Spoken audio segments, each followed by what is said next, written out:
బాబు చిట్టి అంటూ నవ్వించిన శ్రీలక్ష్మిని చూడగానే ఆటోమేటిక్గా మన పెదవులపై చిరునవ్వు వస్తుంది. ఆమె నవ్వకుండా ఎదుటివారిని నవ్వించే సత్తా ఆమెకే సొంతం. అయితే శ్రీలక్ష్మి ఈ మధ్య కాలంలో సినిమాల్లో నటించడం లేదు. ఆమె బుల్లితెర సీరియల్స్ లో నటిస్తూ అభిమానులను అలరిస్తుంది. శ్రీలక్ష్మి సినీ నేపథ్యం ఉన్న కుటుంబం నుంచి వచ్చింది. ఆమె తండ్రి అమర్నాథ్ 1958లోనే శ్రీరామాంజనేయ యుద్ధం సినిమాలో శ్రీరాముడు పాత్రలో నటించి మెప్పించారు. అలా కొన్ని సినిమాల్లో నటించారు. అమర్ సందేశం అనే సినిమా నిర్మించారు. సినిమాలో అవకాశాలు తగ్గడంతో పూర్తి స్థాయిలో నిర్మాతగా మారి సంపాదించిన డబ్బు అంతా నిర్మాణంలో పెట్టడంతో అక్కడ కలిసి రాక ఉన్నదంతా పోవడం జరిగింది. ఆయన మరణం తర్వాత కుటుంబం మొత్తం చెన్నైకి వెళ్లిపోయింది. హీరో భానుచంద్ర తండ్రి ప్రముఖ సంగీత దర్శకుడు మాస్టర్ వేణుకి అమర్నాథ్ మంచి ఫ్రెండ్. అయితే ఈ విషయం తెలియక ఆ ఇంటికి అద్దెకు వెళ్లిన శ్రీలక్ష్మి వాళ్ళు ఆ తర్వాత విషయం తెలుసుకున్నారు. నెలవంక మూవీలో శ్రీలక్ష్మి తమ్ముడు రాజేష్ హీరోగా ఎంట్రీ ఇచ్చాడు. తర్వాత జంధ్యాల డైరెక్షన్ లో 2 జళ్ల సీత మూవీలో రాజేష్ ఒక హీరోగా చేశాడు. అయితే ఇదే సినిమాలో సుత్తివేలు భార్యగా శ్రీలక్ష్మి చిన్న వేషం ఇచ్చారు. ఇది తెలిసిన రాజేష్ తన అక్క శ్రీలక్ష్మి పోషించే పాత్రల విషయంలో అభ్యంతరం చెప్పేవాడు. నువ్వు వేసేది ఏమైనా హీరోయిన్ వేషమా, చిన్న వేషమే అని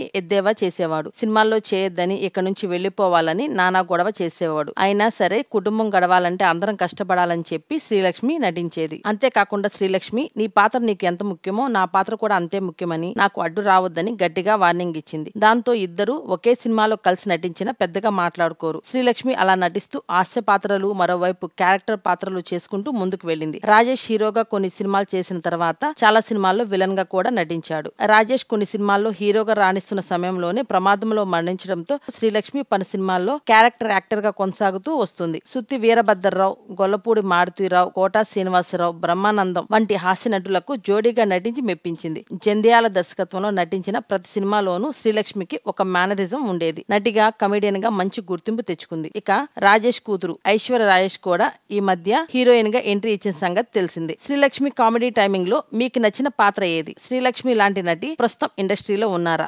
లేకపోతే ఎందుకు? మీ అభిప్రాయాన్ని కామెంట్ చేయండి. ఈ వీడియో కనుక మీకు నచ్చినట్లయితే లైక్ చేయండి, షేర్ చేయండి మరియు తప్పకుండా సబ్స్క్రైబ్ చేయండి.